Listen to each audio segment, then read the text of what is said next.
বিসমিল্লাহির রহমানির রহিম।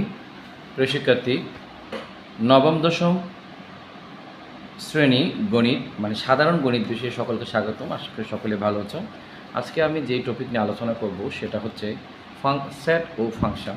খুবই গুরুত্বপূর্ণ টপিক। আর শিক্ষার্থী বন্ধুরা, আমি চেষ্টা করব তোমাদেরকে সুন্দরভাবে বিষয়গুলো বুঝিয়ে দেওয়ার জন্য। যারা দূর দূরান্তে আছো কিংবা অনেকে আছে মফস্বলের বাইরে অর্থাৎ গ্রামগঞ্জে, অনেকে কিন্তু এই গণিত বিষয়কে অনেক ভয় পাচ্ছ বা করতে খুবই হচ্ছে। আশা করি যদি তোমরা আমার চ্যানেলের সাথে থাকো, আমার সাথে থাকো, তাহলে খুবই সহজ টেকনিকে তোমরা বিষয়গুলো বুঝতে পারবে। চলো আমরা কথা না বেরিয়ে একটু শুরুর দিকে যাচ্ছি। আচ্ছা,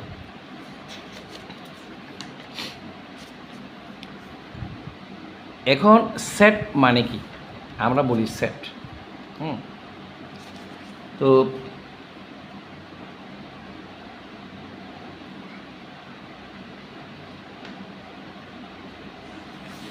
কোনো কিছু সমাবেশ বা সংগ্রহ করাকে এটাকে সেট বলা হয়, সংগ্রহ বা সমাবেশ। আচ্ছা, যেমন 2, 4, 6 সংখ্যা তিনটি সেট ইকুয়াল টু 2, 4, 6 আমি ধরলাম।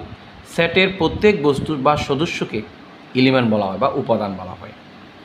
যেমন B equal to A B হলে বি সেটের উপাদান হচ্ছে এ এবং বি, এদেরকে প্রকাশ করা হয় এই বিলংস টু বলা হয়, এটাকে এই চিহ্নটা বিলংস টু অথবা এলিমেন্ট বলা হয়। পড়া হয় এ বিলংস টু বি, এই যে এর সদস্য বা এ বিলংস টু বি বলা হয়। বি বিলংস টু বি এবং পড়া হয় বি এর সদস্য।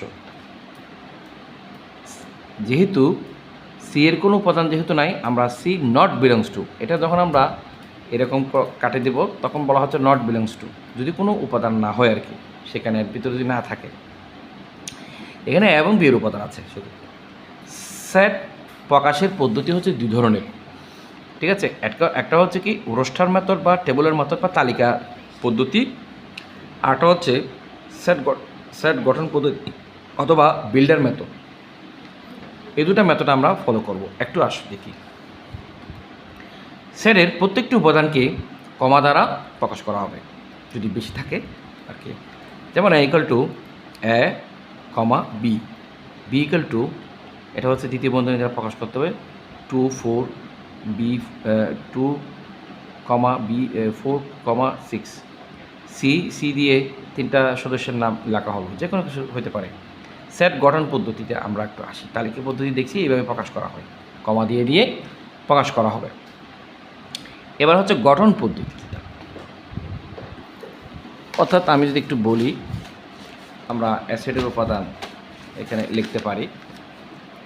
যেমন এই ইকুয়াল টু, আমরা এখানে দিচ্ছি হচ্ছে 2, 4, 6 এরকম। এটা হচ্ছে তালিকা করা সেটের। এবার হচ্ছে গঠন পদ্ধতি। সেটের গঠন পদ্ধতি কীভাবে হবে, অর্থাৎ সেটের গঠন পদ্ধতি হচ্ছে একটা রুলস থাকবে, একটা কন্ডিশন থাকবে, মানে কি সংখ্যা আমরা নিতে পারবো, এর জন্য কী ধরতে পারবো, বি এর জন্য কী ধরতে পারবো, সেটা চলো আমরা দেখি সেটা গঠন পদ্ধতিটা। এই পদ্ধতিতে সেটের সকল উপাদান সুনির্দিষ্টভাবে উল্লেখ না করে উপাদান নির্ধারণের জন্য সাধারণ ধর্মের উল্লেখ থাকে। যেমন এ ইকুয়াল টু, আমরা লিখব এক্স যেন এক্স, স্বাভাবিক বিজোড় সংখ্যা এক্স যেন এক্স। তো হতে এখানে আমি বলি x A equal to X যেন এক্স, স্বাভাবিক বিজোড় সংখ্যা। এইটা কন্ডিশন, এটা হচ্ছে কন্ডিশন।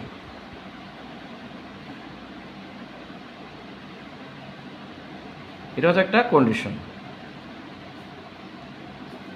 এবং বি ইকুয়াল টু, এটাকে আমি যে লিখতেছি এটা হচ্ছে যেন বলা হয়, যেন বা চস দ্যাট।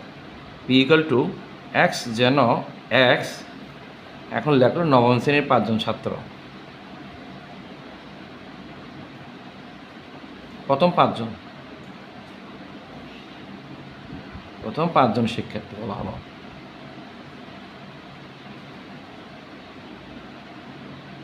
এরকম দেওয়া হলো, অর্থাৎ এখানে একটা শর্ত দেওয়া থাকবে, ঠিক আছে। এবার আমরা একটু এদিকে যাই, যদি বলি একটু করে, যেমন এ সেটের কিছু উপাদান আমরা লিখব।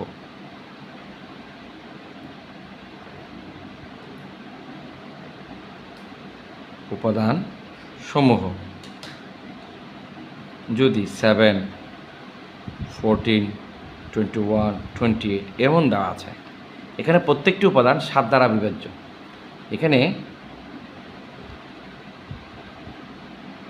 প্রত্যেকটি উপাদান কি বা এলিমেন্ট 7 দ্বারা বিভাজ্য, 7 দ্বারা বিভাজ্য। একটু চিন্তা করে দেখো, তাহলে আমরা কি লিখব? এইভাবে যদি হয়, সুতরাং a = ধরো x = x, যেন 7-এর গুণিতক, এই সংখ্যাটা এমন হয় 7-এর গুণিতকই তো হচ্ছে এটা। আরও আমি লিখব, একটু বুঝবা। এবং 0 is less than x is less than or equal to 28, অর্থাৎ এর এমন কিছু সংখ্যা নিতে হবে, গুণিতক আকারে নিতে হবে, যেটা 28-এর সমান কিংবা তার নিচে হবে। তাহলে আমাদের এই সংখ্যাগুলোই তো আমরা নিচ্ছি, এটা তালিকার মধ্যে দেওয়া আছে, এই সংখ্যাগুলো আমাদেরকে নিতে হবে। তাহলে আমরা কী কী সংখ্যা নিতে পারি? এটা থাকলে, এই লাইনটা যদি আমাদের দেওয়া থাকে, এটা হচ্ছে গঠন পদ্ধতি, এটা তালিকা, আর সেটা হচ্ছে গঠন পদ্ধতি হচ্ছে এটা। এরকম তালিকা দেওয়া থাকলে আমরা এভাবে গঠন লিখব। কথাগুলো বুঝে গেছে তো?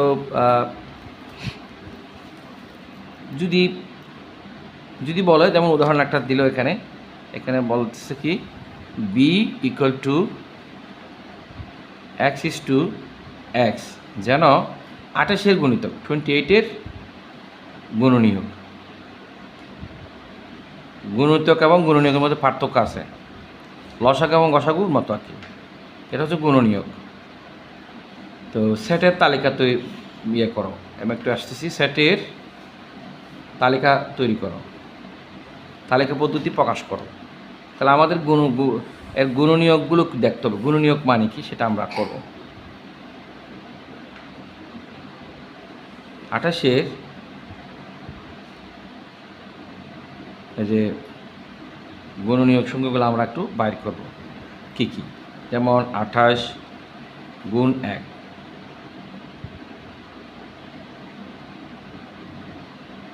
সমান 28, আবার 14 × 2 সমান 28, তারপর হচ্ছে 7 28, তারপর 3 4 হবে, 4 4 4 সাথে 28,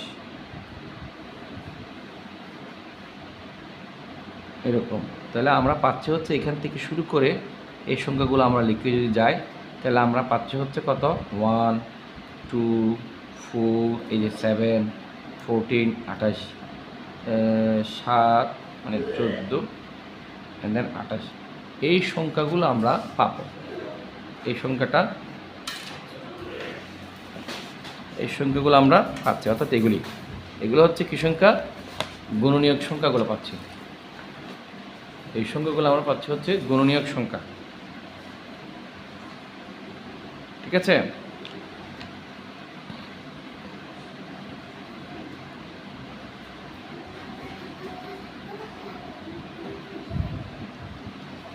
তাহলে আমরা কি পাচ্ছি? গুণনীয়ক আকারে পাচ্ছি। তাহলে আমরা বি সেটের উপাদান কি নিব? নির্ণয় সেট। নির্ণয় সেট হচ্ছে বি সমান 1 2 4 7 14 28।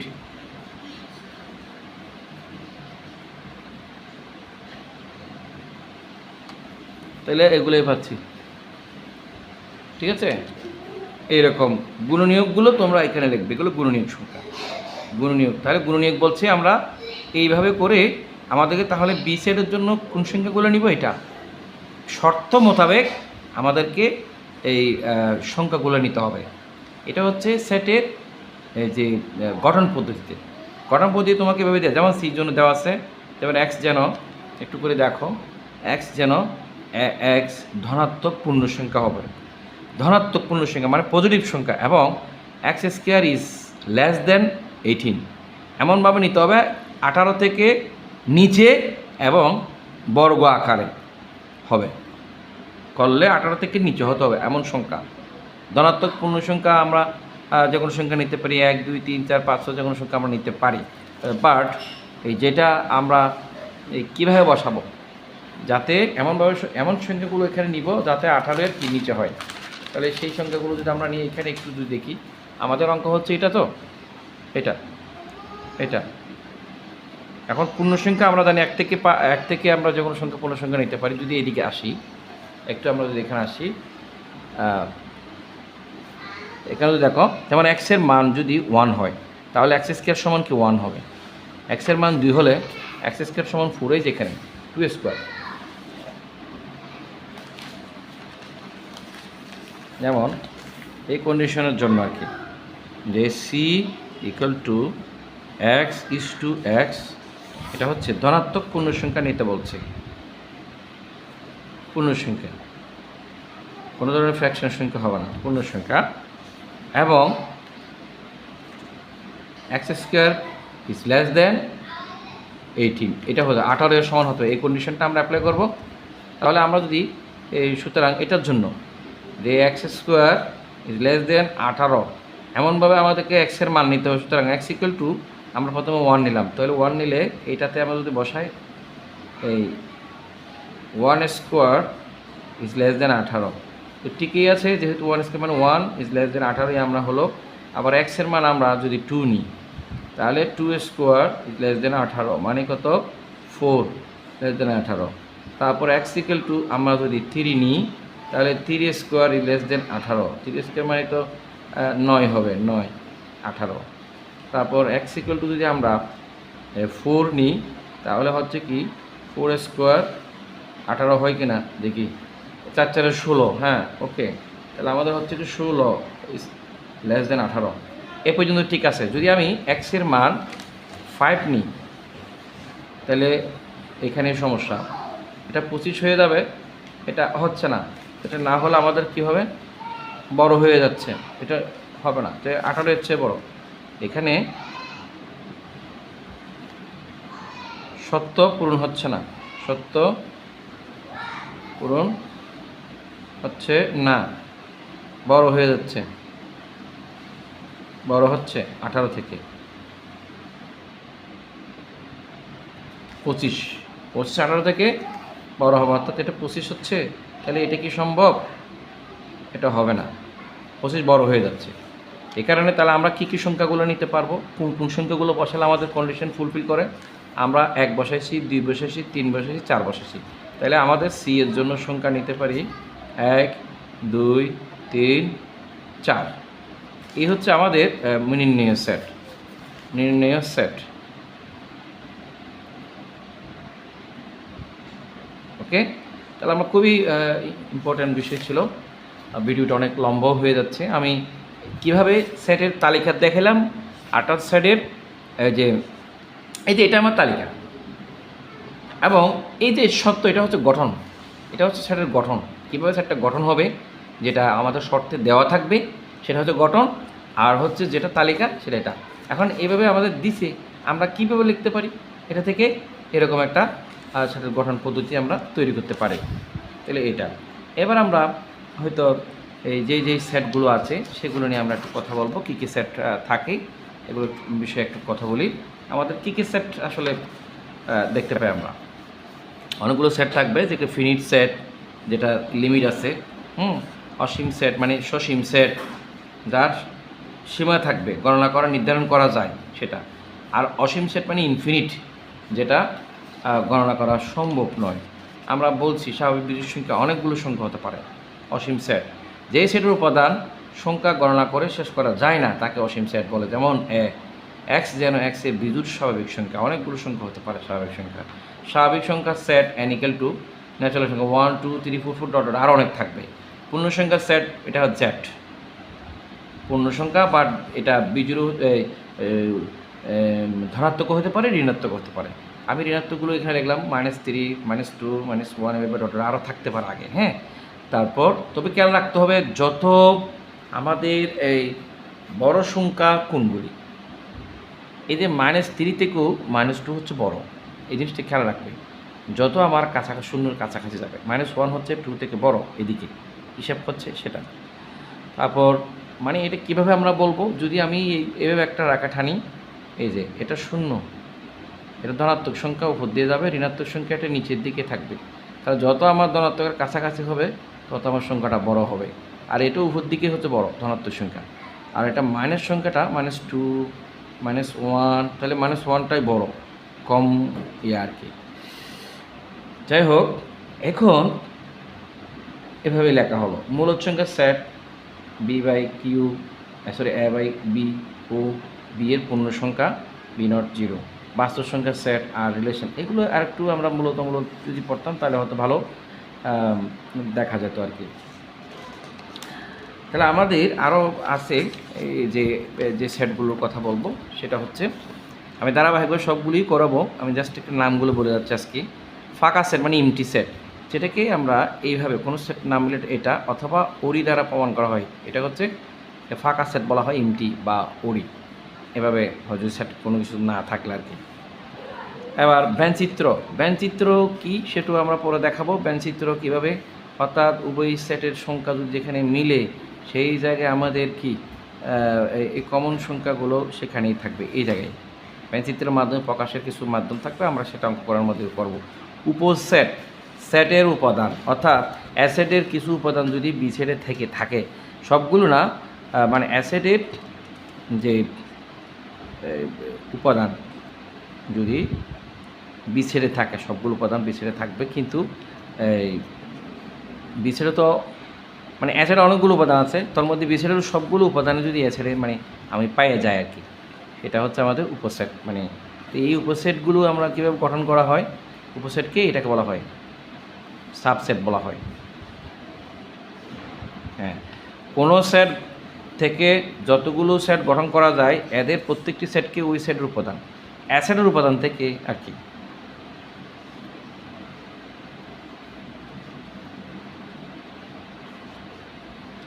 আচ্ছা, উপসেট বি অ্যাসেটের উপসেট হবে, তবে বি সাবসেট এ লেখা হয়। বি এর উপসেট অথবা বি ইজ সাবসেট অফ এ, উপরের উপসেটের মধ্যে এ বি সেট এ এর সমান, এই জন্য প্রত্যেকটি সেট নিজের উপসেট। আবার যে কোনো সেট থেকে ফাঁকা সেট গঠন করা যায়, এটাকে ওরি বলা হয়।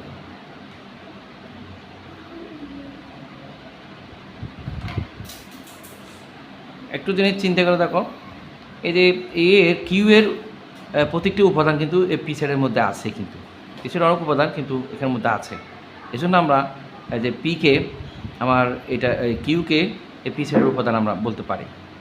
আবার আরের উপাদান কিন্তু পি এর মধ্যে আছে, সেজন্য আরকে পি সেটের উপাদান, আর ইজ সাবসেট পি এর সাবসেট আমরা বলতে পারি, কারণ উপাদানগুলো এখানে আছে সেই জন্য। আচ্ছা, প্রকৃত সেট আছে, এরপরে সেটের সমতা আছে, সেটের অন্তর বা ডিফারেন্স যেটা বলা হয়, এই যে সাপোজ এ ডিফারেন্স বি, মানে আসলে এই বি সেটের উপাদানগুলো বাদ দিয়ে লেখা অ্যাসেট থেকে, মানে এ মাইনাস বি পড়া হবে, এ মাইনাস বি পড়া হবে। সাপোজ এখানে এ এর উপাদান এটা আর বি এর উপাদান এটা, তাহলে এ থেকে বি এর উপাদানগুলো বাদ দিয়ে আমাদের সেটের গঠন করতে হবে, এটাকে বলা হচ্ছে ডিফারেন্স সেট। এরকম আরও অনেক সেট আছে, যেমন সার্বিক সেট মানে ইউনিভার্সাল সেট। ইউনিভার্সাল সেটের মধ্যে যে কোনো সংখ্যা হতে পারে, এটা আর কি। যেমন ইউনিভার্সালকে ইউ দ্বারা ধরবো আমরা, যে কোনো সংখ্যা 1 থেকে 10 যে কোনো সংখ্যা আমরা লিখি। পূরক সেট বা যেটা কমপ্লিমেন্ট বলা হয়, এজন্য আমরা যেমন কমপ্লিমেন্ট বলা হয়, অর্থাৎ এটা লিখলে কি হবে, আমাদের ইউনিভার্সাল সেট আমরা লিখছি, কমপ্লিমেন্ট যদি দিই, এই ইউনিভার্সাল সেট থেকে এর মানগুলো বাদ দিয়ে আমাকে লিখতে হবে। অর্থাৎ যেমন এটা